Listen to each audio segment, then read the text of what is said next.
Las actas de la sesión constitutiva y segunda se declaran aprobadas por no haber sido objeto de observaciones, ya lo habíamos dicho el día de ayer. El acta de la sesión número 3 queda a disposición de los señores diputados y ofrezco la palabra sobre varios, toda vez que no hay cuenta. Gracias.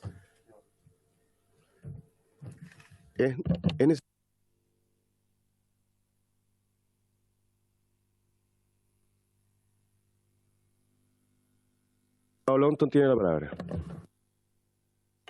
Sí, no, solamente marcar un punto que se lo había comentado antes al presidente respecto a los invitados y respecto a los antecedentes que son relevantes a la hora de exponer de los invitados.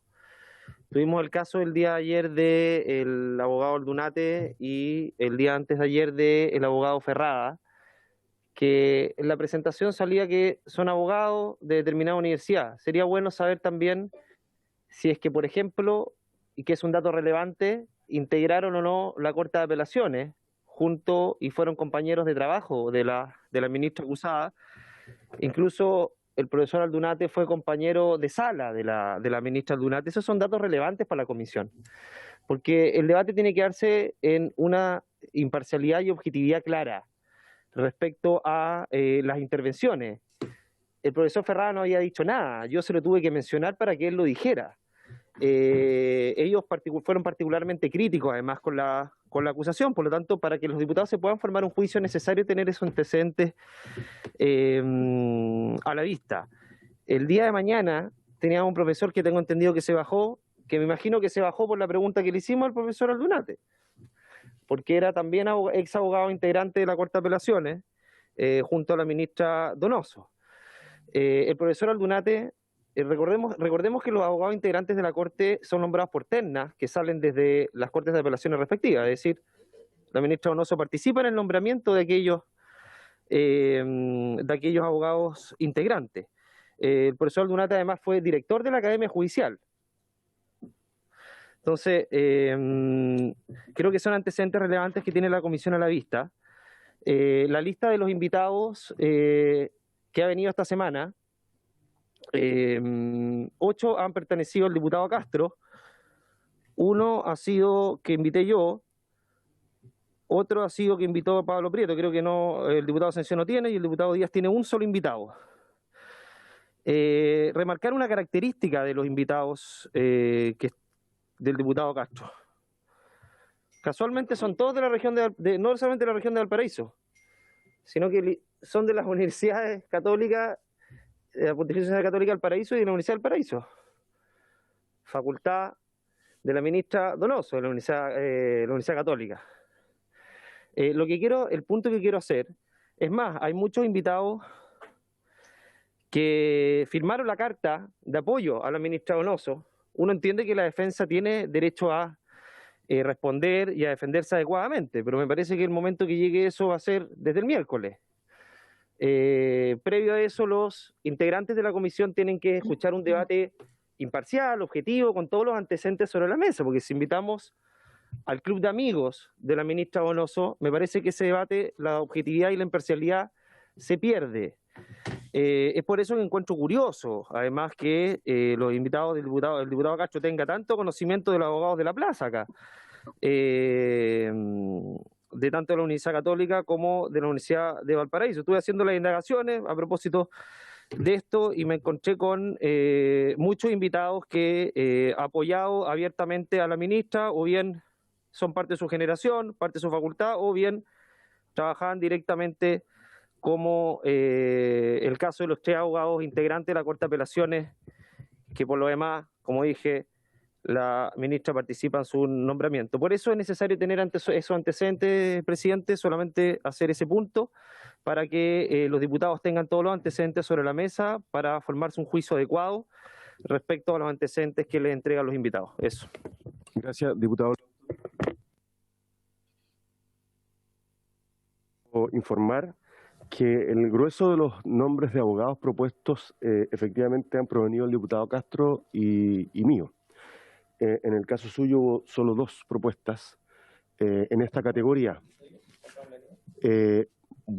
No me interrumpa. Y uno de ellos se encuentra hoy día con nosotros, el otro expuso el primer día y la tercera que usted propuso va a exponer el día lunes. Yo me enteré ayer que uno de los invitados para mañana no venía y que nos ofrecía en su reemplazo que asistiera alguien, sin saber quién era hasta este momento. Dije que no me parecía que un invitado propusiera un reemplazo y simplemente la lista corrió.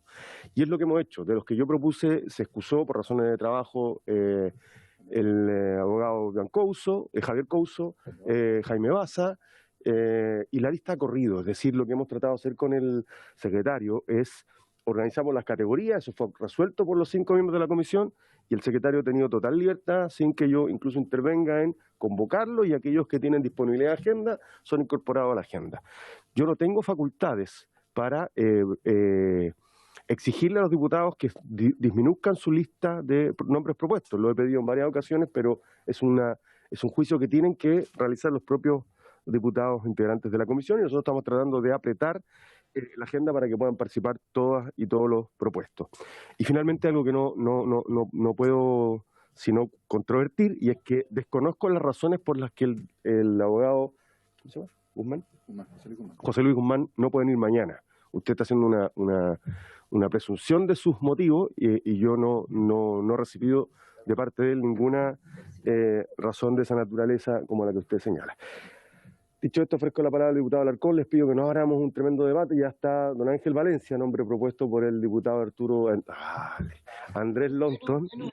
Andrés Lonton, te juro que no. Andrés Lonton, para exponer que es nuestro único invitado porque la señora Marcela Edo, como bien señaló don Carlos Cámara, se excusó al inicio de esta sesión. Diputado Alarcón, luego el diputado Prieto, creo. Diputado Sánchez, ¿me pidió la palabra usted?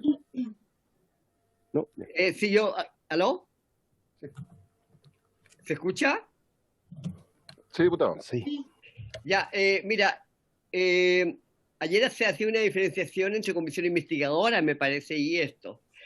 Eso es una cosa. Lo otro, no me gusta que quede hacia afuera la idea que ya hay cosas raras en lo que está sucediendo acá.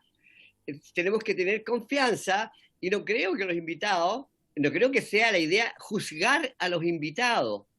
Pongamos un poquito más de consideración en esto, porque también, si se piensa de que el diputado Longton está reclamando ahora es porque se siente que está perdiendo. No. Demos una idea interesante de que aquí habemos diputados responsables y también vienen visitas responsables. Eso nomás. Gracias, señor presidente.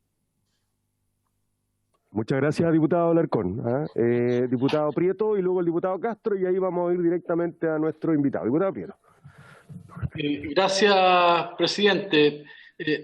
Nuevamente retomar el punto que dije en el día de ayer y compartiendo plenamente lo que acaba de decir el diputado Lonton por su intermedio, presidente, referente a los invitados, entendiendo de que uno tampoco, como es el caso suyo, que uno puede entregar una lista de invitados, pero a mí me llama profundamente la atención y quiero pedirle en lo sucesivo, tal como lo hicieron el día de ayer los invitados, tanto Navarro como Aldunate, que puedan entregar su currículum anterior a lo que uno pueda saber a través de los invitados, que solamente habla de penalistas o no más allá de eso. No me parece y no me pareció, y lo quiero dejar sentado en el día de hoy, la objetividad y la imparcialidad me parece que en algunos abogados ha sido notable, como el abogado Correa Sutil, el caso de Enrique Navarro, no así de otros abogados. Entonces lo único que hace es perjudicar mentalmente la opinión que uno pudiera tener, y es por eso que yo en el día de ayer me salí de la sesión cuando empezó a intervenir el señor Enrique Navarro, porque si yo no hubiera manifestado mi inquietud, a lo mejor él hubiera pasado, como se dice en buen chileno, piola, y no me parece que amigos, o en este caso algunos que han sido abogados integrantes, que han sido nominados o nombrados por la misma jueza que hoy día estamos viendo la materia, yo creo que la mejor defensa la va a tener a partir del día miércoles, presidente. Quiero pedirle a usted y recordarle que ojalá tengamos la mayor transparencia en los invitados y también en lograr el equilibrio necesario de las invitaciones, porque hasta el día de hoy, tal como lo dice el diputado Lonton, hemos visto muchos abogados del diputado Juan Luis Castro y me parece bien si él tiene mucho conocimiento de muchos abogados. Yo no tengo muchos abogados, pero sí he reducido mi lista bajando al presidente de la Suprema y a la vocera también de la Suprema. Por eso me parecería correcto también que otros parlamentarios hicieran exactamente lo mismo, presidente. Pero en lo sucesivo, si yo veo amigos de la ministra, yo creo que éticamente, al menos los que viven en Valparaíso o los que han sido compañeros de curso o los que han integrado la misma sala con ella, yo creo que éticamente lo correcto sería es tratar de inhabilitarse y no poder participar. Hay muchos abogados en Santiago y en otras regiones del país. Gracias, presidente. Gracias, diputado Prieto. Dos cosas para efectos de que no haya ninguna duda del modo en el que hemos actuado. Yo no intervengo en la organización de los invitados de cada sesión. Lo que nosotros resolvimos fue un conjunto de categorías. Efectivamente, la categoría de abogados y penalistas, el grueso de los nombres propuestos proviene del diputado Castro, está en su derecho, y algunos míos, que también se ha visto recortada porque lo han rechazado. Y a don Carlos le hemos entregado la facultad que haga correr la lista según la disponibilidad, porque estamos construyendo la agenda día a día. No obstante eso, el lunes o el martes se les envió la programación de la agenda de toda esta semana a cada uno de ustedes. Yo entiendo que no hubo comentario de esta aprobada, es decir, hemos tratado de actuar con la mayor imparcialidad posible y vamos a seguir haciendo. De hecho, ya le planteamos lo que el diputado Alonso me había planteado antes de entrar a la sesión informalmente, y es que ojalá el próximo lunes empezáramos a recibir a las organizaciones. Estaba ya contemplado y ustedes lo tienen desde el lunes pasado, es decir, según categoría hemos ido avanzando. Así que por lo menos yo creo haber actuado con la imparcialidad que requiere la función que desempeño. Diputado Juan Luis Castro. Sí, bueno, yo me incorporé recién a la conversación y lamento el nivel de nerviosismo que tienen algunos colegas respecto al simple hecho de escuchar a distintos abogados penalistas. Todos hemos tenido la oportunidad de ofrecer nóminas de personas que nos parecen interesantes. Esta no es una comisión que tenga el propósito, ni es una comisión de ética, ni es una comisión investigadora, tiene que estudiar simplemente una acusación constitucional. Entonces, yo los llamo a que dejen de ver sospechas donde no hay sospechas, y los llamo a que podamos seguir escuchando a gente que pueda coincidir o no con lo que uno piensa, o saber o no lo que uno piensa, pero dejar de lado un poquito esta duda sistemática respecto a las cosas. Creo que eso es lo que corresponde antes de ir a votar el día que toque esta comisión, presidente. Castro, lo que sí me parece pertinente y lo voy a recoger es que es perfectamente posible pedirle, solicitarle a los invitados e invitadas que en su primera presentación digan si tienen algún vínculo o relación con la acusada. Me parece que no alteran nada el procedimiento. O animadversión o enemistad manifiesta. Muy también. Bien, perfecto. Obviamente. Muy bien. Muchísimas gracias, claro. El diputado Castro se ha hecho bien propio del lenguaje jurídico, me parece muy bien. He estudiado leyes también de facto, presidente. Una que otra. Muy bien. Bienvenido también a los diputados que se incorporan. Para efectos del orden del día, se han invitado a los diputados acusadores, algunos de ellos se encuentran de manera presencial y otros telemática, al abogado penalista y académico señor Ángel Valencia, y a la abogada Marcela Edo Rivera, quien se excusó por problemas de salud. Y dándole la bienvenida al abogado Ángel Valencia, le ofrezco la palabra. Le agradezco primero su presencia en esta comisión, le ofrezco la palabra y le pediría, ya escuchó el debate, que si nos pudiera, antes de iniciar su intervención sustantiva, señalar si tiene algún vínculo de amistad o enemistad manifieste con la acusada objeto de este nivel. Muchísimas gracias, profesor. Le ofrezco la palabra. Señor presidente, muy buenos días. En primer lugar, agradecer esta invitación para poder exponer ante esta honorable comisión una invitación que, tal como manifesté cuando me fue cursada, o se me insinuó la posibilidad, la estimaba inmerecida, pero que considero, insisto, un honor y un privilegio. En relación con su pregunta y el debate previo, no tengo ningún vínculo con su señoría ilustrísima Silvana Donoso que permita sostener que tengo alguna enemistad con ella o alguna animadversión manifiesta. la conozco, había consideración de que ella ha sido jueza o ministra de Corte en algunas causas en las que he tenido que intervenir, pero no ha ocurrido en ellas ningún incidente ni ninguna razón por la cual pudiera tener un vínculo de esa naturaleza con ella, ni tampoco tengo un vínculo de cercanía opuesto al que he descrito. Eso en primer lugar. Los únicos vínculos que tengo probablemente con lo que se debate o con esta comisión es algunas amistades comunes conscientes, desde quizás otros no tengo conscientes con el diputado Longton y con usted, señor presidente, que probablemente usted no lo sabe, pero también con usted tenemos algunas amistades comunes. Pero aparte de eso, particularmente en relación con la acusada, no tengo ninguna inhabilidad de esa naturaleza.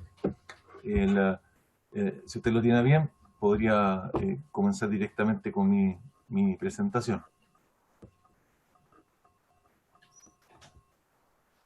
Sí, por favor, dé curso a su presentación. Muchas gracias, profesor. No, gracias a usted, señor presidente. Bueno, quisiera ser miembro de esta honorable comisión, soy abogado, ejerzo la profesión como tal. Junto con aquello he tenido una experiencia como fiscal del Ministerio Público durante más de 4 años, especialmente he sido fui fiscal adjunto en la ciudad de Valparaíso. He impartido docencia en materia de litigación y proceso penal durante un par de décadas. Tengo además una maestría en Derecho relacionada con esas materias. Por lo tanto, tal como se insinúa en la invitación que muy gentilmente se me cursó, mi especialización se relaciona principalmente con el ámbito del derecho penal y con la aplicación de esas reglas. En consecuencia, en razón de aquello, en razón de ese ámbito de especialización y por respeto a esta comisión, a su tiempo y a los colegas, además que han cultivado otro tipo de especialidades, es que mi tiempo lo voy a destinar principalmente, el tiempo que se me ha concedido, lo voy a destinar principalmente a compartir algunas reflexiones relacionadas con el primer capítulo de la acusación constitucional, es decir, aquel que es relativo a la responsabilidad que le cabría a la acusada por haber supuestamente transgredido el deber de imparcialidad en la aplicación del decreto ley número 321 en su calidad de presidente de la Comisión de Libertad Condicional del año 2016 en Valparaíso. Me voy a referir principalmente a ese capítulo. Sin perjuicio de lo anterior, quiero dejar asentadas algunas declaraciones previas. En primer lugar, sobre el abandono de funciones en general. Como ustedes muy bien saben, o probablemente ya han escuchado de manera reiterada durante estos días, la causal de notable abandono de deberes significa dejar en grado digno de atención o cuidado las obligaciones provenientes del cargo o función que se desempeña.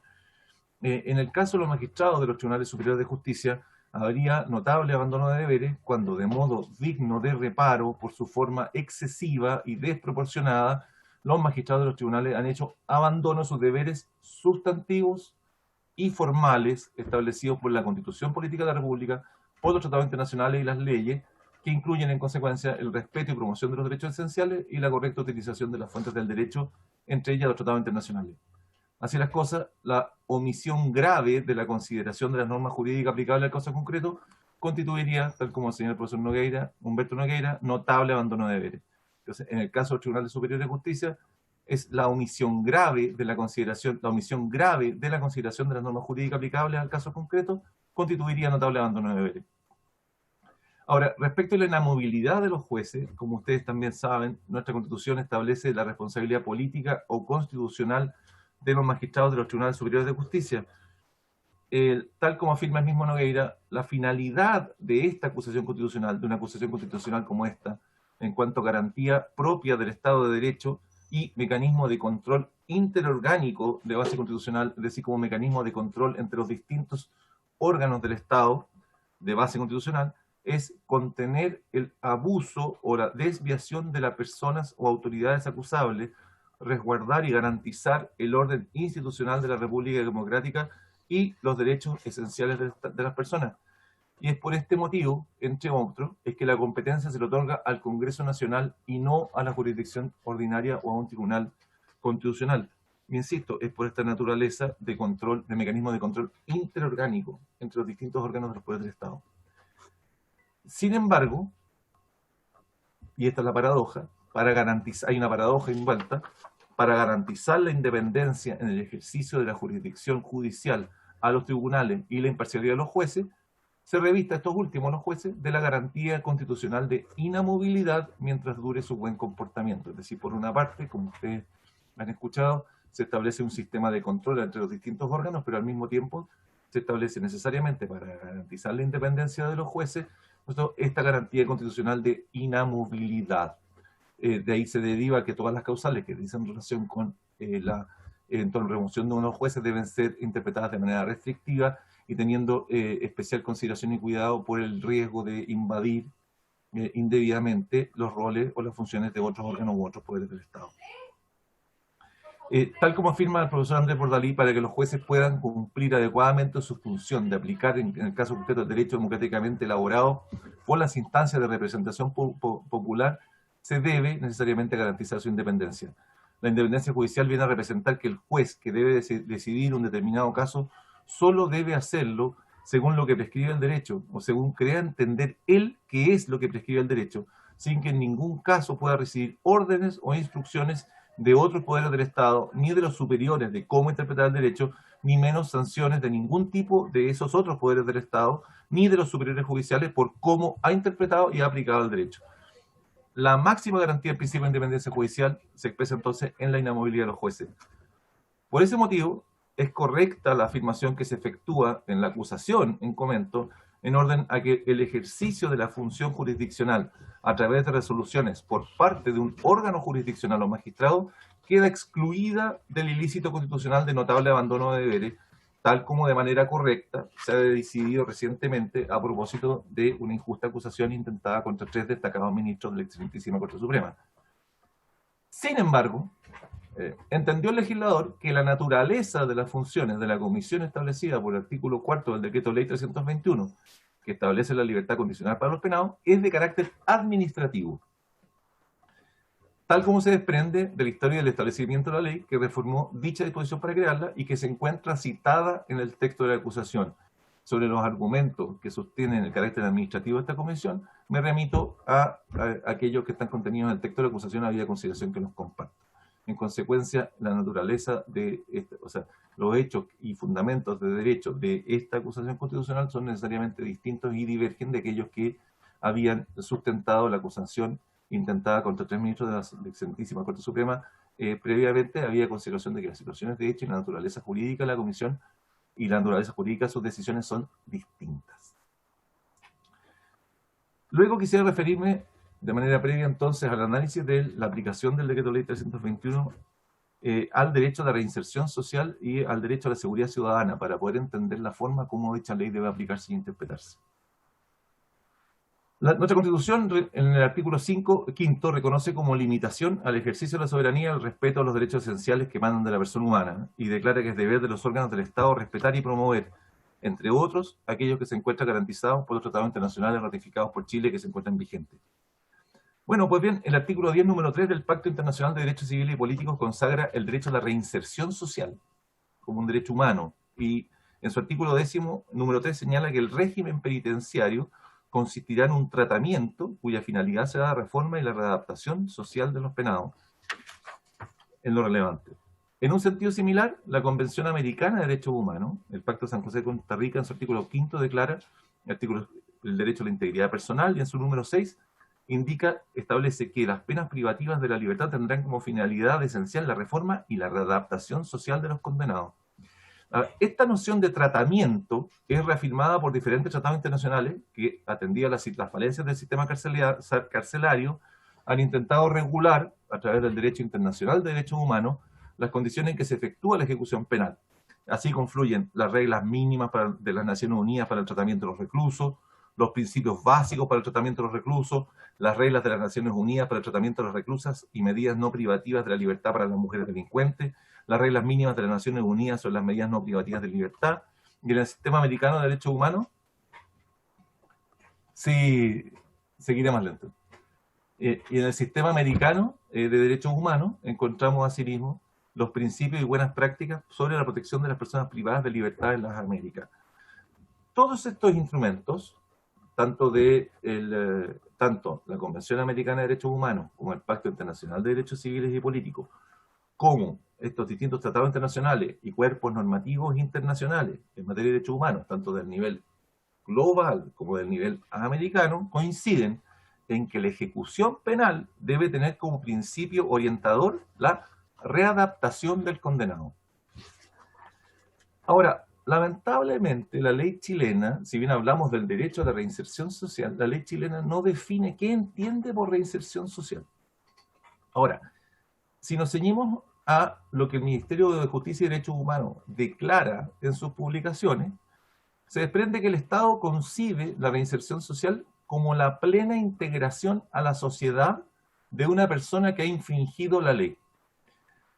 Por otra parte, el artículo 1 del Reglamento de Establecimientos Penitenciarios señala que dicha actividad, la actividad penitenciaria, tendrá como fin primordial tanto la atención, custodia y asistencia de detenidos, evitar que la gente se arranque y que se agreda entre sí, como los presos, los privados de libertad, como la acción educativa necesaria para la reinserción social de los sentenciados. Y esta acción educativa tiene directa relación con la reincidencia, con prevenir la reincidencia. No solo tiene que ver con la inserción laboral, sino que también tiene que ver con evitar la reincidencia.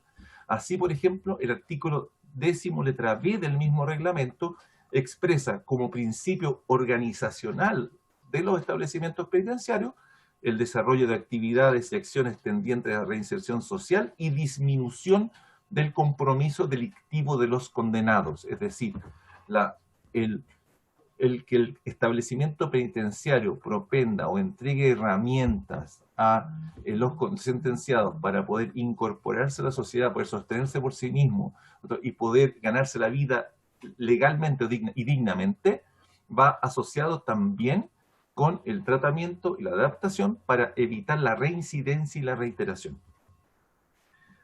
Por otra parte, el derecho a la seguridad ciudadana, a la seguridad ciudadana, nace, ha señalado la Comisión Interamericana de Derechos Humanos, en virtud de una interpretación sistemática, tanto del artículo 3 de la Declaración Universal de Derechos Humanos, como del artículo 1 de la Declaración Americana de los Derechos y Deberes del Hombre, sumado al artículo 7 de la Convención Americana de Derechos Humanos, como asimismo el artículo 9 del Pacto Internacional de Derechos Civiles y Políticos. Y particularmente se desprende o se relaciona con la garantía por parte del Estado de ciertos derechos como la vida o integridad personal, entre otros, cuando estos se vean afectados por acciones tipificadas. Es decir, el Estado debe garantizar a los ciudadanos ciertos derechos como la vida o integridad personal, especialmente cuando estos se vean afectados por acciones descritas en la ley o descritas en los códigos punitivos.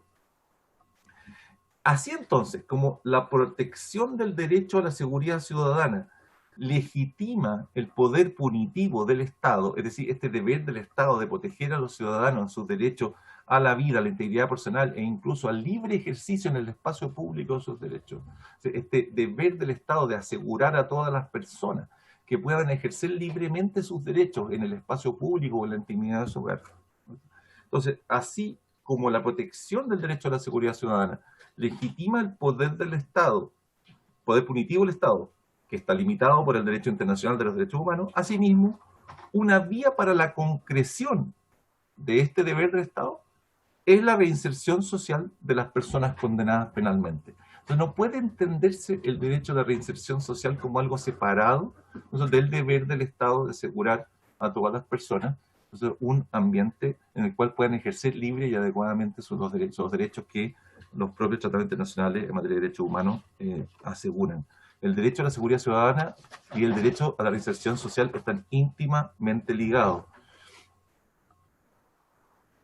Insisto, la concreción de una reinserción social en el sistema penitenciario, entonces, se configura como una obligación del Estado en garantía al derecho de seguridad ciudadana. Es un deber del Estado. La reinserción cumple con los objetivos de favorecer la integración del exrecluso a la sociedad, pero también de mejorar a la seguridad pública.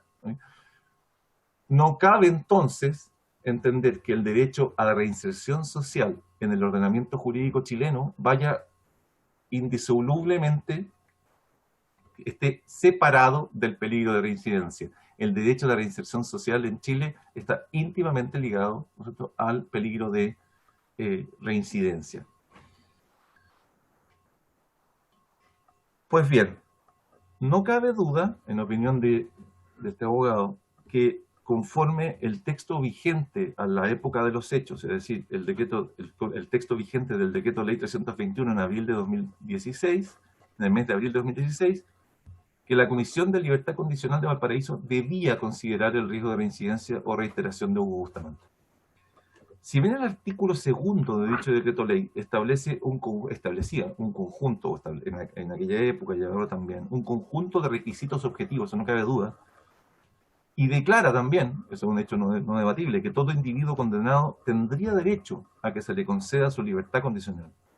No es menos cierto que el artículo 3 de ese mismo cuerpo normativo, aplicable en este caso, recurre a la frase «solo se les podrá conceder». En consecuencia, en los casos del artículo 3, indudablemente, y entre los cuales se encontraba Hugo Bustamante, el legislador estableció una facultad para la comisión, no un deber.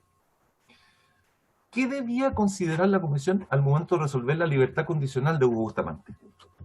Si el legislador hubiera pretendido que ese beneficio se concediera solo considerando si se cumplían o no con los requisitos objetivos, entre comillas, que establece el decreto ley antes citado, objetivos como por ejemplo de su artículo 2, la existencia de una comisión de 5 jueces habría carecido absolutamente de sentido y habría constituido un trámite inútil. La medida habría quedado firme entonces, o habría bastado para ella un simple certificado de gendarmería de su sección estadística.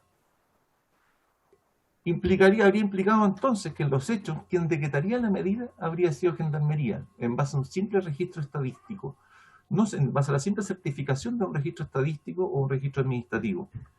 No se entendería, en ese caso, con qué objeto se habría establecido la existencia de un informe previo del jefe del establecimiento penitenciario. Habría bastado entonces un certificado estadístico. Afirmar que es irrelevante el riesgo de reiteración o reincidencia, ya nos referimos a la relación de ese riesgo de reiteración o reincidencia con el derecho de reinserción social. Afirmar entonces que es irrelevante el riesgo de reiteración o reincidencia y que no cabe valorar esa circunstancia, puesto que los informes de gendarmería no son vinculantes, es un intento de explicación, permítanme con todo respeto, pobre e insuficiente, e implica un salto lógico que es inaceptable. El salto lógico sería el siguiente. Primero, la ley exige un informe previo para adoptar una decisión. Segundo, no estoy obligado a fallar o decidir tal como recomienda ese informe. Tercero, concluyo que el informe es irrelevante y no debo hacerme cargo del informe. Esa implicación carece de sentido. Hay un salto lógico que es inaceptable. Permítame responsablemente afirmar que, aunque quizá quien realizó esa aseveración no haya tenido el propósito deliberado o consciente de hacerlo, es lo más cercano a una confesión o lo más cercano a la admisión manifiesta del abandono de una función legal que haya escuchado en el tiempo reciente. Eso sencillamente carece de sentido y es absurdo, es un salto lógico inaceptable. Decir que porque un informe no es vinculante, no estoy obligado a hacerme cargo de él. Porque en eso consiste precisamente la función generalmente de las comisiones que deben basarse, analizar antecedentes y tomar decisiones en base a su mérito. Todo el tiempo los tribunales de justicia, las comisiones administrativas, los órganos administrativos que deben tomar decisiones en base a sus atribuciones y que están facultados a tomar decisiones, deben analizar los antecedentes que se someten a su conocimiento, deben analizar los antecedentes de mérito, valorarlos y resolver. No basta decir que no están obligados por un informe técnico para concluir entonces que no estoy obligado ni siquiera a analizarlo o considerarlo. O sea, eso es abandonar mi función o mi responsabilidad de análisis de ese antecedente y de valoración de ese antecedente. El informe de gendarmería no puede ser vinculante precisamente porque existe una comisión que debe valorarlo. Para ese propósito se establece una comisión. De otro modo, quien otorgaría el beneficio sería nuevamente gendarmería a través del pronunciamiento de ese informe. A contrario sensu, los imputados o los sentenciados no podrían objetar las conclusiones del informe de Gendarmería y podrían caprichosamente resolver solo en base a los antecedentes meramente objetivos. El sentido de poder impugnar estas decisiones, la posibilidad de impugnar estas decisiones, ya no solo por un error de cita, un error de mención, un error en el certificado, reside o descansa en la valoración, que es la posibilidad de valoración o el deber de valoración que se hace, que existe de ese informe. Ahora bien, sea esta una decisión administrativa, sea esta una decisión jurisdiccional, pero en este caso es una decisión de naturaleza administrativa. El deber de motivar una decisión es siempre ineludible, porque el deber de motivar es el único mecanismo confiable para proteger al ciudadano del capricho, del prejuicio y de la arbitrariedad. Cuando el legislador le entrega la atribución a un órgano del Estado, a un regente del Estado, de decidir respecto de un beneficio o respecto de un derecho, la procedencia de un derecho de un ciudadano, la única forma que tiene el ciudadano de protegerse de la arbitrariedad y del capricho, habida consideración que la tecnología todavía no nos proporciona lectores de mente, lectores cerebrales que permitan conocer lo que se produce al interior de la psiquis de quien decide, ¿okay? La única posibilidad de acercarnos al conocimiento de esa decisión, de la motivación genuina de esa decisión, es obligar a quien decide a que fundamente esa decisión, a que la transmita al ciudadano.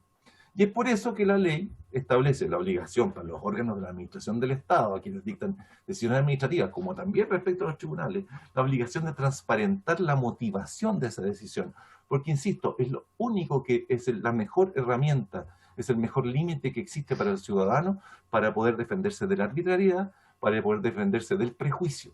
Es el deber de quien decide de transparentar y de transmitir esa decisión. Es, insisto, el único mecanismo confiable para proteger al ciudadano del capricho, del prejuicio y la arbitrariedad, y mal podría sostenerse que una decisión de esta naturaleza no debe también ser fundada. Ese es el sentido del legislador, es el sentido en el cual el legislador estableció un informe, esa es la interpretación que debe darse a la luz de los tratados internacionales de derechos humanos, la interpretación que se da generalmente entre las distintas comisiones de libertad condicional. Y la única forma de interpretar cuál era la motivación genuina de quienes tomaron ciertas decisiones es la forma como las justifican o las fundamentan.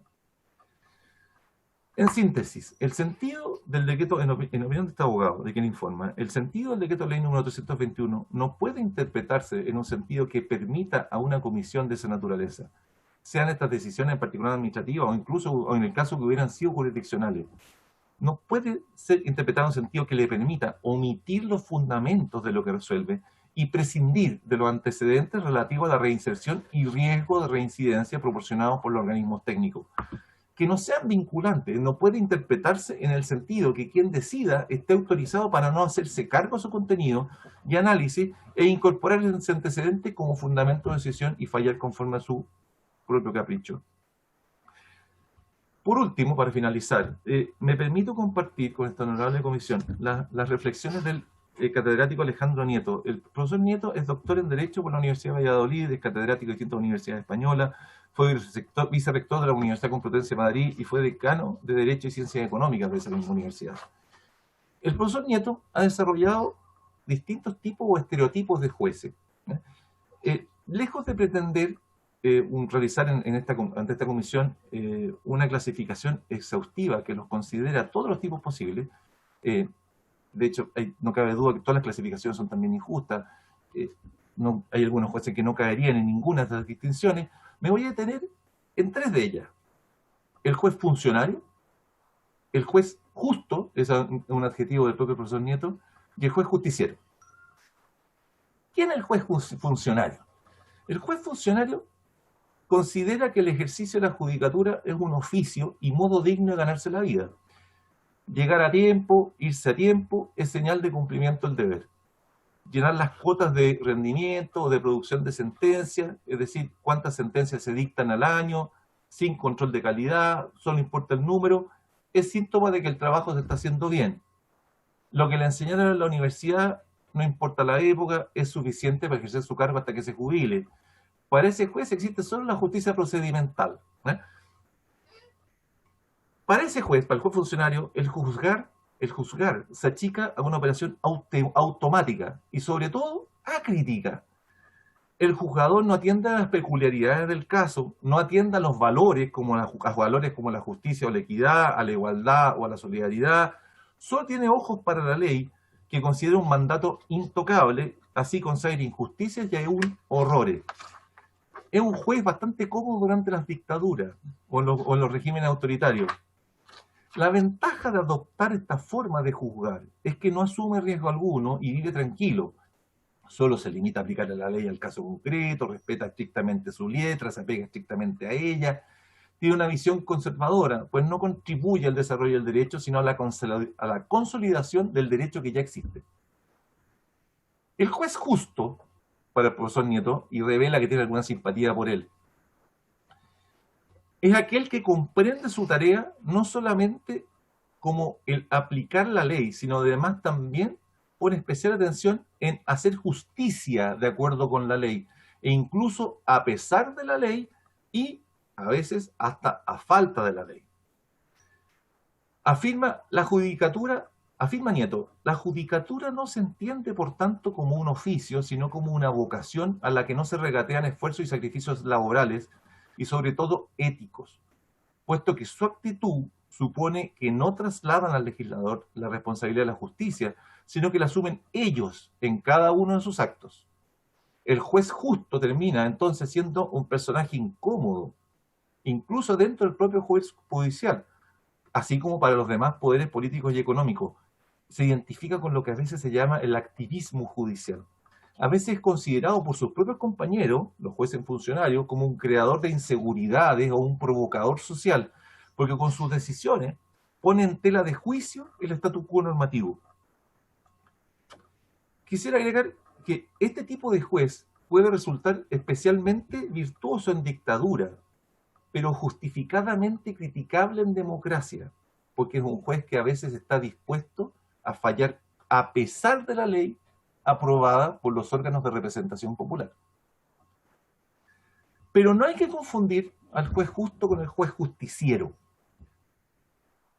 Señala Nieto que el juez justo se distingue del justiciero del mismo modo como el original se distingue de la caricatura, como el modesto se distingue del arrogante, como el responsable se distingue del temerario, como el agresor a su pesar del que busca la agresión.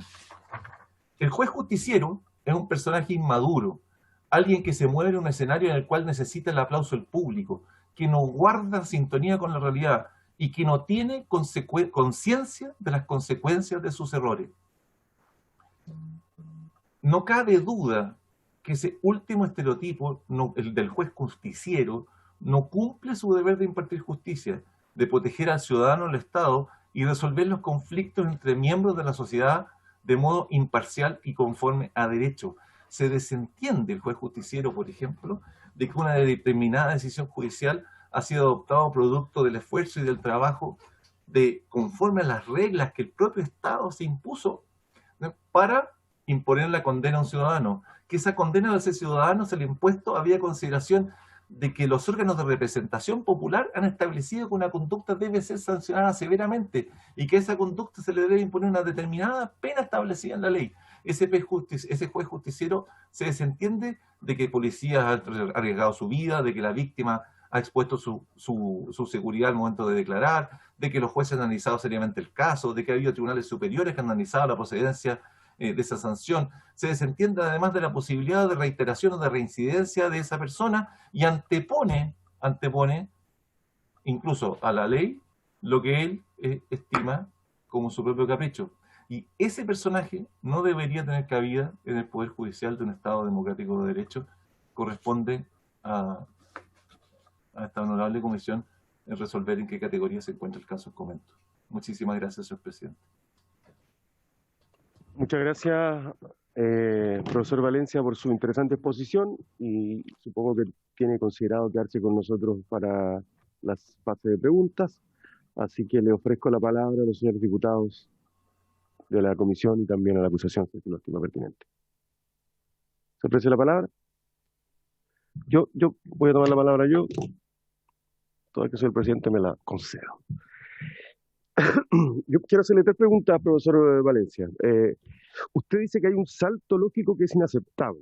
suponiendo que esto es así, en su primera parte, en la primera parte de su exposición, usted definió lo que considera que es notable abandono de deber. ¿Usted cree que hay correspondencia entre este salto lógico inaceptable y un notable abandono de deberes, de acuerdo a lo que en general la doctrina y la jurisprudencia ha aceptado como notable abandono de deberes, en particular a propósito de lo que nos decía ayer el profesor Navarro, el profesor Corrazutilas, algunos días atrás, incluso el profesor Brockman?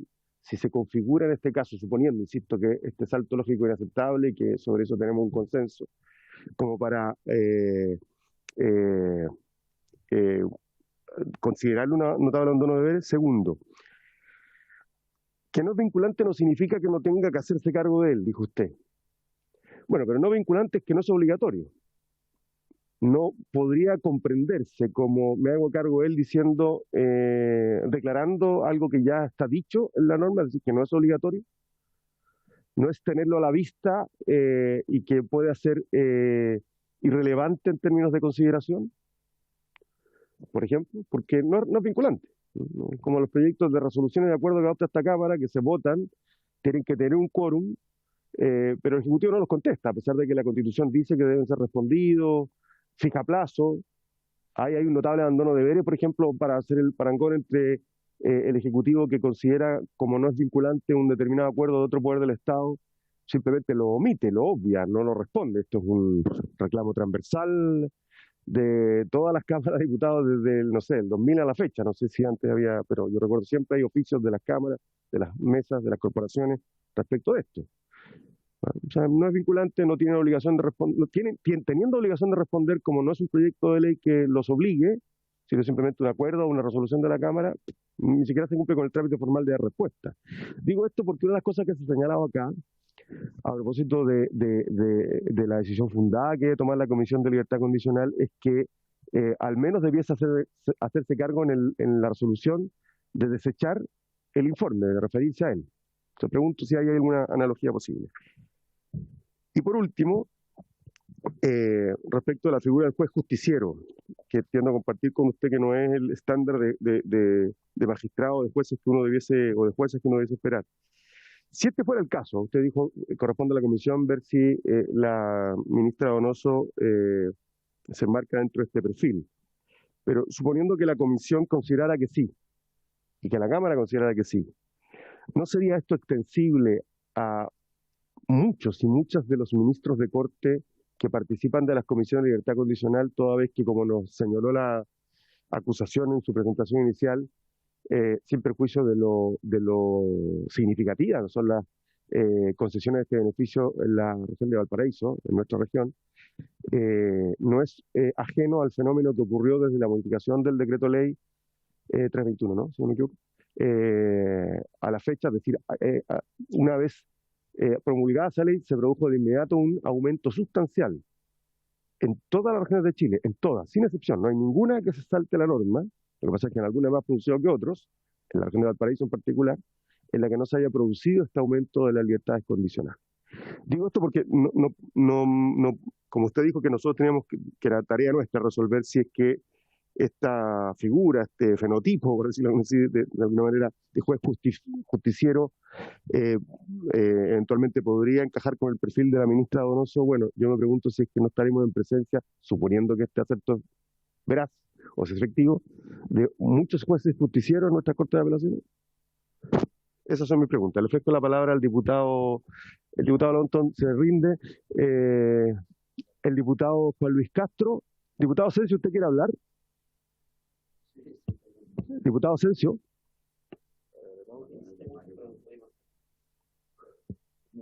No. Diputado Asensio, no sabemos si quiere hablar con nosotros o está. Diputado Castro, tiene la palabra. Pregúntele a. Te veo, Flor, te veo. Diputado Castro tiene la palabra. Ya. Gracias, presidente. Primero, preguntarle algo que yo le he preguntado al principio.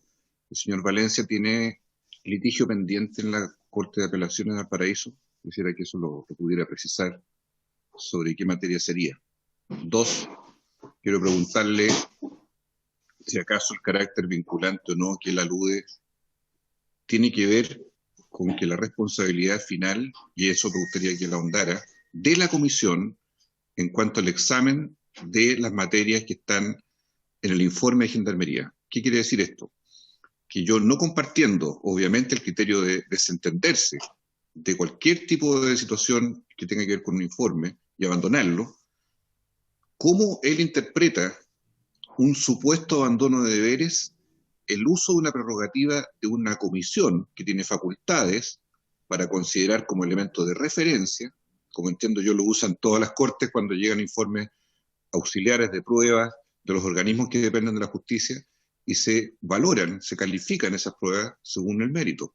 En este caso, entiendo yo, el informe, que no lo hemos tenido a la vista, porque lo hemos pedido, y en eso le pido a la Secretaría que pueda traerlo lo antes posible, el acta, el reglamento, el informe de cómo se falló la resolución que dio libertad a Bustamante es clave. Pero no comprendo, me gustaría que usted ahondara cómo se vincula ese hecho con la figura de la causa de notable abandono de deberes que está en la acusación constitucional presentada por los diputados querellantes. Gracias, presidente. Gracias, diputado Castro. Diputado Alarcón.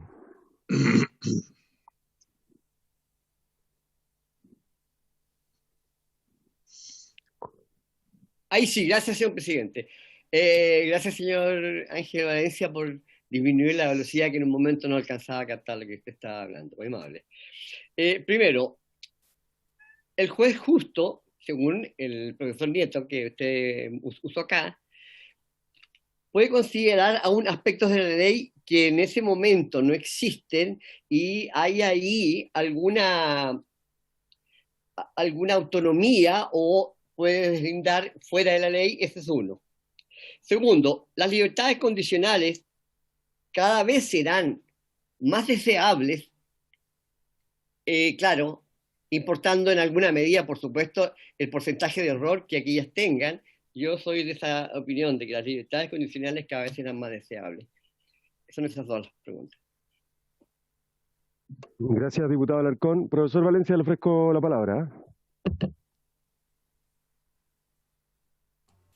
Muchas gracias, señor presidente.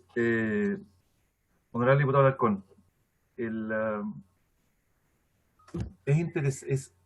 es necesario un juez que crea derecho con el objeto de dar, porque el derecho hay que darle vida, me permita poner algunos ejemplos de la legislación nacional. En el procedimiento penal no existía en el código una audiencia de control de detención, solo existían atribuciones para los jueces para controlar esa legalidad. Sin embargo, los jueces concluyeron que era conveniente que en la audiencia inicial necesariamente se iniciara, que la primera audiencia se iniciara con la ritualidad del control. Y hoy día hablan todos de la audiencia de control de detención, pero si usted la busca, o lo menos la busca en la versión original del código, esa audiencia no existía. Pues los jueces crearon, interpretaron la ley en un sentido que consideraron que esta era necesaria.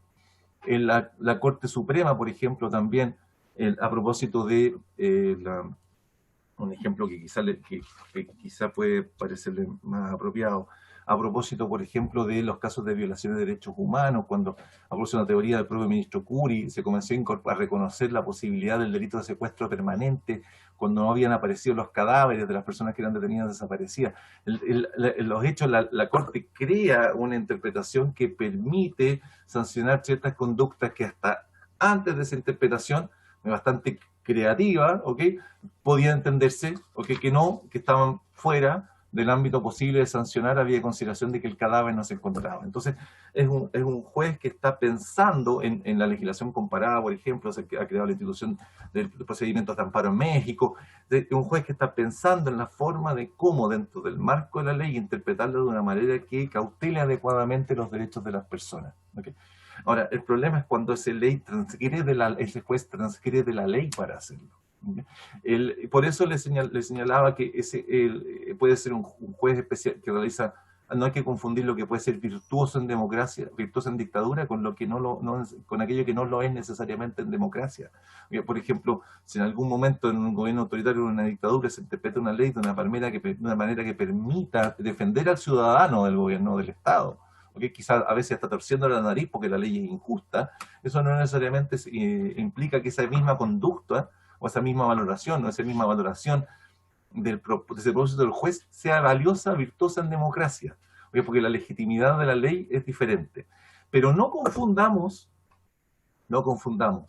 a este juez, ¿okay? que tiene puesta, que está principalmente enfocado en el título de el letrero que aparece afuera del tribunal, que es el Tribunal de Justicia, no es el Tribunal de Ley, que es el Tribunal de Justicia, que está especialmente interesado en que la decisión sea justa, ¿okay? Con aquel juez que se desentiende derechamente, se desentiende frontalmente del derecho, se desentiende la aplicación del mismo y comienza a fallar conforme a su propio capricho, ¿okay? Y sin considerar que es relevante transmitir o al menos expresar cuáles son los fundamentos de esa decisión, porque a lo menos el juez que, permítame, yo entiendo en la clasificación de Nieto, el juez justo siempre va a incorporar en sus decisiones una fundamentación o una motivación y va a explicar las razones por las cuales está decidiendo de una forma o de otra. Es precisamente esta motivación, este deber de transmitir la motivación de las decisiones lo que le va a permitir distinguir entre este juez justo y el juez caprichoso o arbitrario. ¿Okay?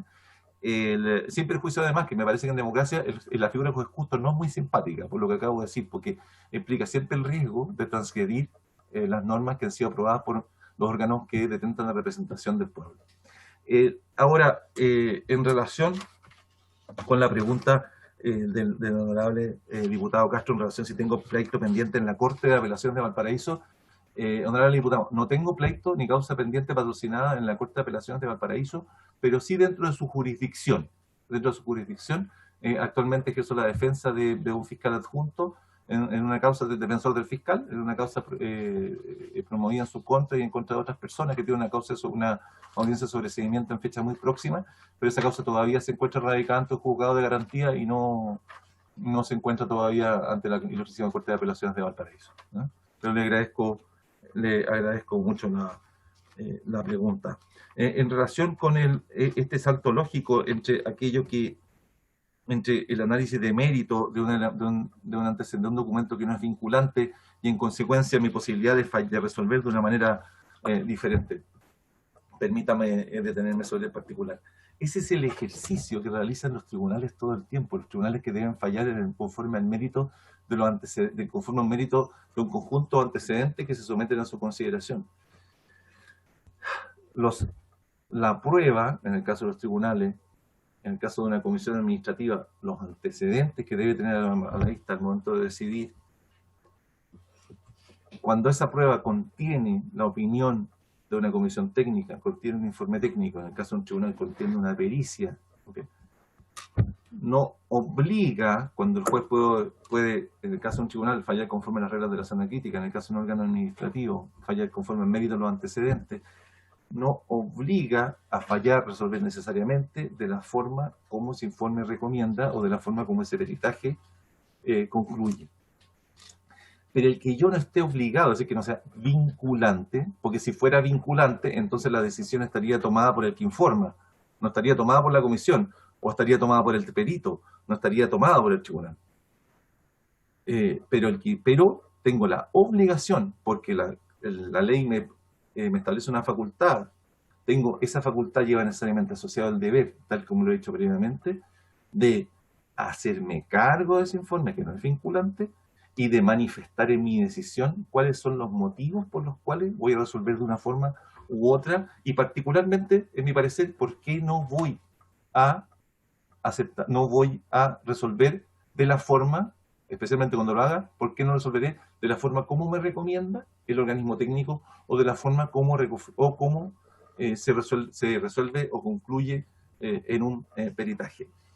Decidir afirmar que porque el informe no es vinculante me permite resolver de la forma como a mí me plazca, es un salto lógico peligroso e inaceptable, porque sí implica, y aquí tomo la pregunta del señor presidente, implica un abandono de mi función, porque mi función, cuando yo integro una comisión de esa naturaleza, es precisamente apreciar o valorar ese informe, analizar ese informe y resolver si fallaré de acuerdo a la forma, o decidiré de la forma como ese informe recomienda, o decidiré de una manera diferente. El que sea vinculante no significa que tengo la atribución a la facultad para desentenderme de su contenido.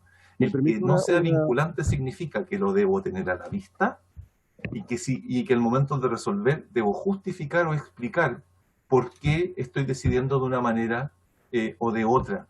No significa que puedo fallar de la forma como me plazca sin necesidad de dar cuenta o explicar o transmitir por qué estoy decidiendo la forma como lo hago. Eso es, ese es el sentido del informe, es ilustrar a quien decide, orientar a quien decide, pero al momento de resolver, para los efectos de que esa decisión pueda ser controlada por el ciudadano, ya sea esa decisión administrativa o jurisdiccional, quien decide o quien resuelve debe transmitir en su decisión cuáles son los fundamentos de ella, pues de otra manera, insisto, perdone la majadería, el ciudadano queda abandonado a la arbitrariedad o al capricho por la imposibilidad de conocer cuáles fueron los motivos genuinos que ampararon esa decisión. Respecto de la pregunta del señor presidente, acerca de si estimo o no estimo que habría un notable abandono de deberes, señor presidente, con todo respeto preferiría eludir responder categóricamente a esa respuesta. Solo sí me parece que cuando se afirma que desde el momento en que se señala que un informe, por el hecho de que no es vinculante, en consecuencia no tengo por qué hacerme cargo de él y no tengo ninguna obligación de justificar mi decisión ni hacerme cargo del por qué lo rechazo, me implica que sí implica abandonar un deber. Ahora, abandonar mi deber como integrante de la comisión. Ahora, otra cosa distinta es si la honorable comisión estima que ese abandono de deber tiene el carácter de notable, tiene la gravedad que justifica dar curso a una acusación de esta naturaleza. Por supuesto que tengo una opinión, pero le ruego que me autorice a abstenerme de plantearla. Me parece, sin embargo, que debiera considerarse especialmente si esto responde a un incidente particular, que la gravedad está tan íntimamente relacionado con si esto responde a una situación en particular, a una interpretación determinada y aislada, o si hay una práctica por medio reiterada que se aparta significativamente de la práctica de otros funcionarios o de otros jueces o de otros miembros de comisiones que se encuentren en la misma situación. Respecto de del parangón que usted realiza, señor presidente, respecto de situaciones, de instancias de la tramitación legislativa y la naturaleza de una comisión de esta naturaleza, es que permítame hacer presente que en un caso de una comisión de esta naturaleza están en juego los derechos de ciertos ciudadanos. O sea, hay un ciudadano que se encuentra sentenciado, ¿okay?, cuya libertad está sujeta a la decisión de esta comisión, pero también existe un conjunto de ciudadanos, que somos todos nosotros los que nos encontramos presentes en esta reunión, y también los que se encuentran, que habitan en este país, que tienen también un derecho que debe ser garantizado, que insisto, que es el derecho a la seguridad ciudadana, que está íntimamente ligado con este derecho de reinserción social.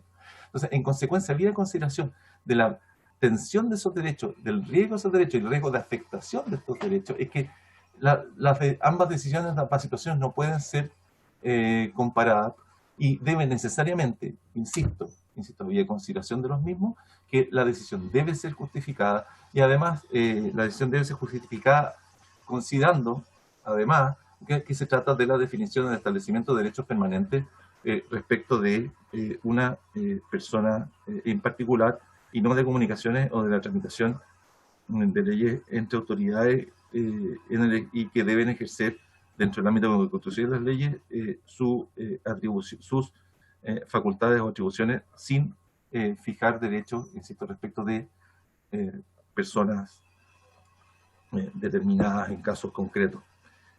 Creo, señor presidente, que he respondido, si mis notas no fallan, a todas las preguntas que se me han mencionado. Muchas gracias. Gracias, profesor Valencia. Diputado Longton tiene la palabra. Después, si no hay... Sí. Gracias, presidente. Que respecto al capítulo primero de la acusación, él apuntó a compartir los argumentos en tanto naturaleza jurídica o acto administrativo, e indicó que en esto que los fundamentos son distintos respecto a la acusación que se dedujo en 2008 acá frente a los jueces contra los ministros de la Corte Suprema.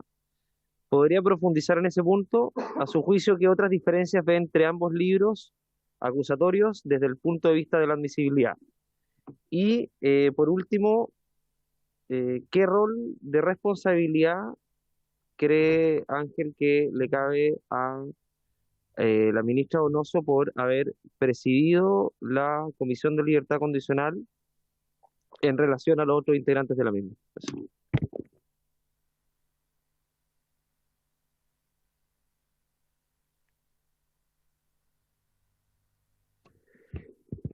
Gracias. Yo quiero hacer tres preguntas, muy vinculadas al anterior porque intenté interrumpirlo para hacer una precisión, pero no fue posible. Supongamos que las comisiones de libertad condicional, consideren el informe, es decir, lo lean, pero lo desechen. En realidad, voy a cambiar el orden de mis conceptos. Lean y lo desechen. ¿Sería eso considerar el informe? Porque una cosa distinta, y si es que entendí bien en su intervención inicial, es que simplemente no lo lean porque entienden que no es vinculante y por tanto no debe ser tenido a la vista ni siquiera para... Pero supongamos que lo lean. Efectivamente, todos sabemos que los informes de Gendarmería en esa época tenían muchos reparos. De hecho, una de las razones por las que vamos a invitar al ministro Hernán Larraín es porque él habría dicho como senador, según nos recordaba el diputado Leonardo Soto ayer, no, como ministro, en la tramitación de la última reforma, que no le parecía pertinente establecer la obligatoriedad del informe por la calidad del informe de Gendarmería. Yo no sé si lo dijo en la tramitación, el diputado Soto estuvo en esa comisión mixta, así que dice recordarlo, y vamos a pedir copia de las actas de esa sesión, de la comisión mixta cuando se discutió. Entonces, que el actual gobierno habría pedido, entonces hay que confirmarlo, que los informes no tuvieran carácter de obligatorio. Entonces, la pregunta es, si lo lee, da lectura, un miembro de la comisión, pero lo desecha porque no le otorga valor, en fin, si en ese caso se puede entender considerado. Segundo, si fuese así, y quiero hacerme cargo de algo que creo que decía el profesor Correa Sutil, el profesor Zúñiga, el profesor Navarro, si fuera así, ¿no habría habido prevaricación por parte de los miembros de la comisión y no habría sido oportuno y pertinente hacer la denuncia en esa época, no solamente respecto de estas comisiones, sino de otras en las que se ha tenido el mismo tratamiento respecto de los informes? Y por último, pongámonos en la otra hipótesis, que es real, que ha ocurrido, no es una ficción argumentativa. El informe de Gendarmería puede ser positivo. Puede decir que el postulante al beneficio se ha rehabilitado, está corregido, ha reconstruido sus vínculos con la sociedad. Es decir, que el informe recomiende concederle libertad condicional. Que la comisión considere ese informe y que resuelva precisamente a la luz de ese informe y que sea el cumplimiento de los demás requisitos, pero principalmente ese informe el que motive el acuerdo unánime de una comisión para otorgar o conceder el beneficio de la libertad condicional. Pero puede ocurrir que el liberto condicional vuelva a cometer crímenes tan horrorosos o mayores que aquellos que cometió. ¿No habría en ese caso también, y por tanto en la libertad condicional como institución, un riesgo siempre de poner en riesgo, valga la redundancia, los derechos de otros que usted hacía referencia como el marco general que debe tenerse en consideración al momento de tomar esta decisión? Bien. Profesor Valencia, le ofrezco la palabra porque creo que no hay más solicitud de palabra. ¿Diputado Castro? ¿No? Sí, el diputado Castro. Quiero pedir una diligencia al término, presidente, que es distinta. Bien. Diputado Lonton. Lo que usted dijo, presidente. Ahí está. En relación a lo que usted dijo respecto a los informes, la pregunta, ¿es lo mismo? A ver, el profesor dijo tener a la vista, pero se puede presumir de que no se tuvieron a la vista o no se consideraron en lo absoluto cuando no estamos hablando de un informe, estamos hablando de la totalidad de los informes. Es decir, los 528 informes negativos del primer semestre del 2016 que fueron entregados a la Comisión de Libertad Condicional fueron desestimados. No hay ahí una reiteración, un ánimo deliberado de no considerar los informes. Eso pregunta. Gracias, diputado Lonton.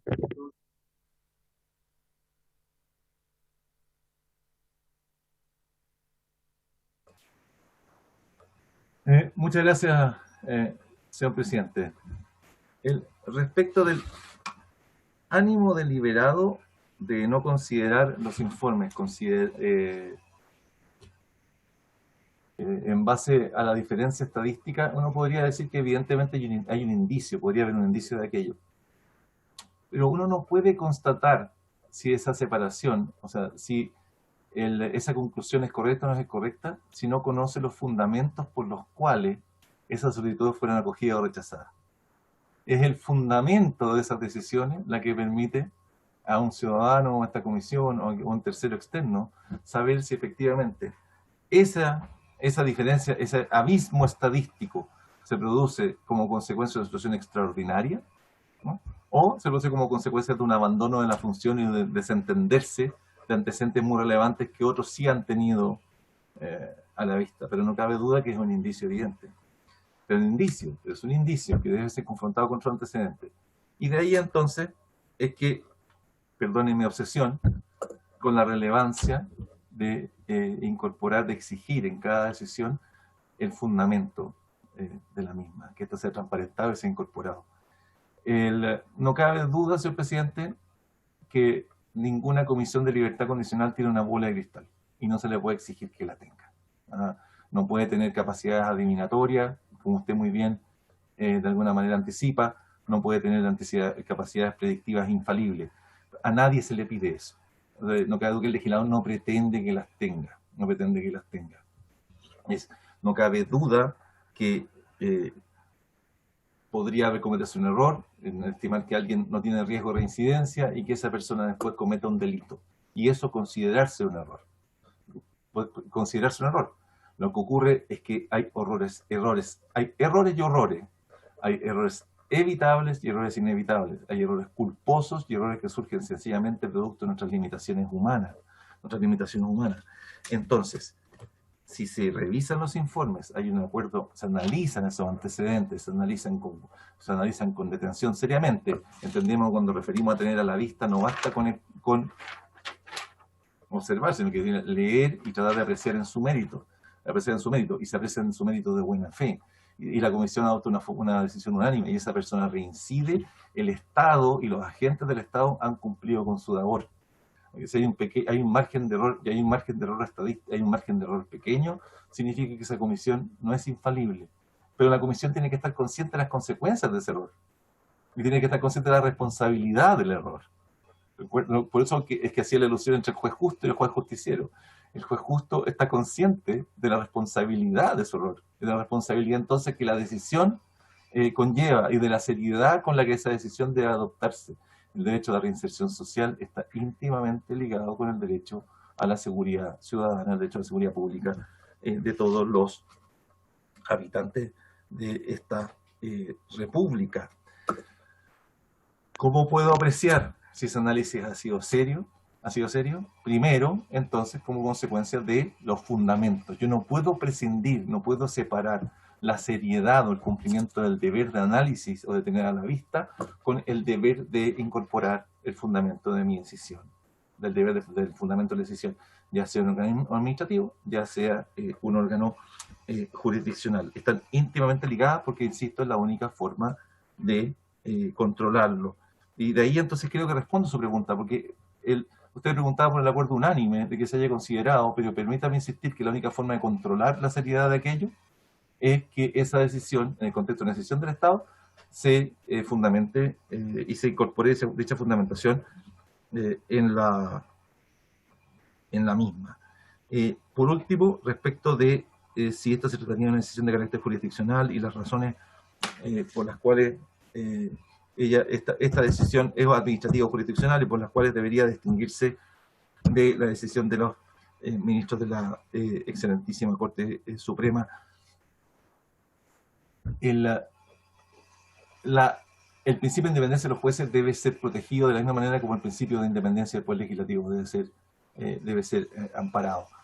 Los ministros de la excelentísima Corte Suprema estaban siendo en aquel momento acusados por su decisión respecto de un caso concreto, de la decisión adoptada en un caso concreto o en un conjunto de casos concretos, en el contexto de un procedimiento judicial en el cual intervenían en su calidad de jueces. De la tramitación, de la historia del establecimiento de la reforma del Decreto Ley 321. Es que el propio legislador, no yo, no es mi opinión, es la opinión del legislador, ¿no? es que consideró que en esta decisión no se estaban tomando decisiones de carácter jurisdiccional, sino que en la naturaleza de la misma eran decisiones de carácter administrativo. Había consideración de que esta comisión venía a reemplazar las funciones que cumplían las seremías metropolitanas en la adopción de las mismas. Por eso que también se ha permitido que se interpongan recursos en contra de estas decisiones que son propios o característicos de las decisiones administrativas. Los abogados estamos familiarizados con la adopción de decisiones que no compartimos. Eso es permanente.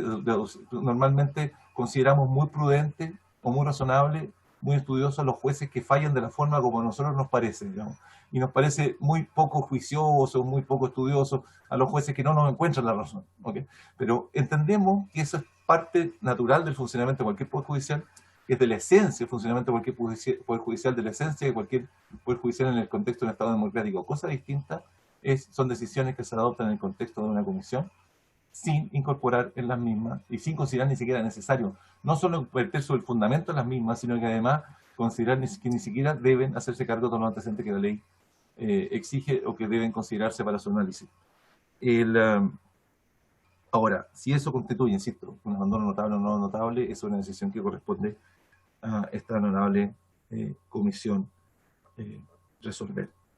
Y creo que no omito responder ninguna de las preguntas. Muchas gracias, presidente. Muchas gracias, profesor Valencia. Como es el único invitado, lo hemos estrujado y le agradecemos su disposición. No sé si alguien quiere hacer alguna pregunta más. Diputado Castro quiere pedir unas diligencias, parece. Mientras no sea lo del medio oeste. No, estoy tratando de usar el lenguaje jurídico, presidente. Yo así lo veo. Me excedo de pronto. Pero sí. Doctor Castro. La pregunta es la siguiente. Quiero pedir que se oficie a Gendarmería y se nos entregue el listado de firmas bajo libertad condicional de Hugo Bustamante desde que la consiguió o la obtuvo hasta la fecha. Con esto, presidente, lo que busco indagar es si se cumplió ese régimen y si Gendarmería, atendido que pudo haber habido periodo en que no firmase, dio cuenta de esa situación o no Gendarmería a la autoridad superior. Eso es lo que estoy persiguiendo con esta diligencia, presidente, en razón de los hechos. Muy bien, diputado Castro. Así se acuerda. El diputado Longton. Sí.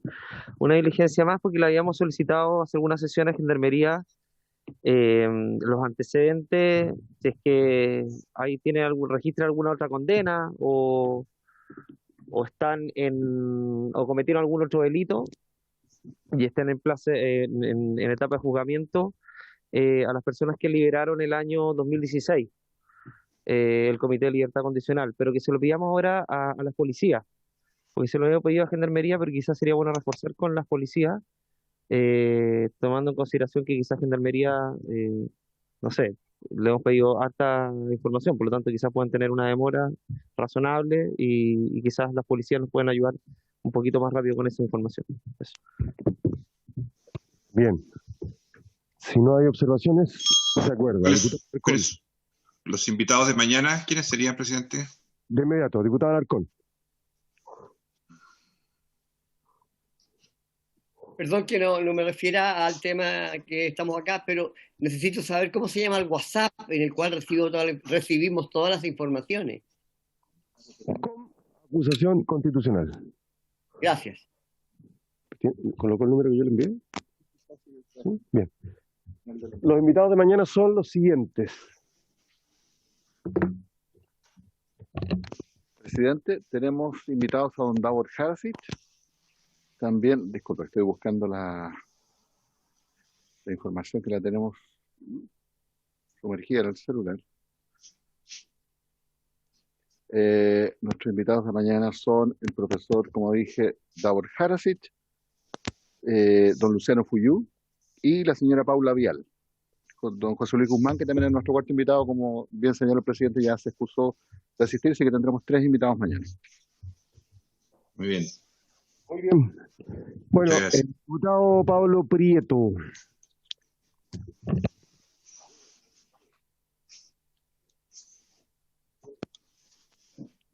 Gracias, presidente. Solamente saber a quién corresponden los invitados, qué parlamentario. Gracias, presidente.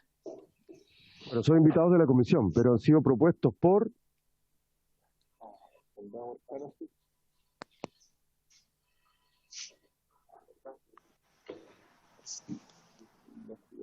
Yo propuse varios de ellos, presidente, ¿eh? Sí, ya habíamos explicado que la mayoría de los abogados que han sido propuestos provienen del diputado Castro y de quien habla, y un par de parte de la acusación, y han sido todos considerados. No, ya. Pero eso no, vienen de parte de organizaciones, porque vienen en representación de alguna ONG, ¿eso sí? Sí, no. De los abogados, de los días de abogados, han sido 3. 2 de ellos ya han sido recibidos. Exactamente. Los otros están todos considerados la próxima semana para su conocimiento de satisfacción. Bien. Quiero decirles que si alguien quiere hacer una reforma de la ley orgánica constitucional del Congreso, está en su derecho de proponerla, y ahí se podrían regular las tachas de testigos en estas comisiones. Mientras tanto, no están permitidas. Muy bien, por haberse cumplido el objeto de esta sesión, se suspende, se levanta y nos vemos mañana.